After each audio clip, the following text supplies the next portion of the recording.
Do you know that as a Christian, you might be the ransom to get a Muslim out of hell? What did he say?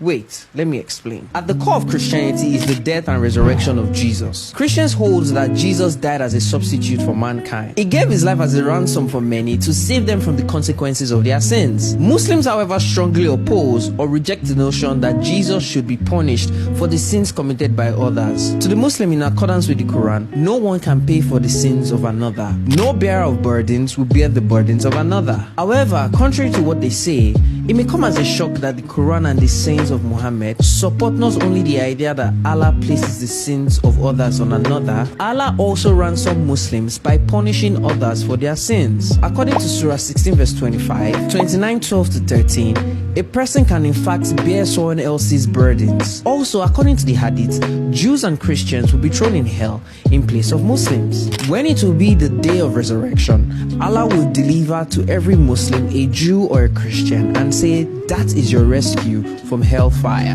In another instance, we also read, there will come people amongst the Muslims on the day of resurrection with as heavy sins as a mountain, and Allah will forgive them and will place in their stead the Jews and the Christians. It's important to note from these traditions that Allah will forgive the sins of Muslims and spare them from hell by punishing a Christian or a Jew in their stead. So, if the Quran and Hadith agrees that someone can pay for the sins or bear the burdens of another, then what grounds do Muslims have for a valid objection to Jesus' death on the cross, which redeems sinners?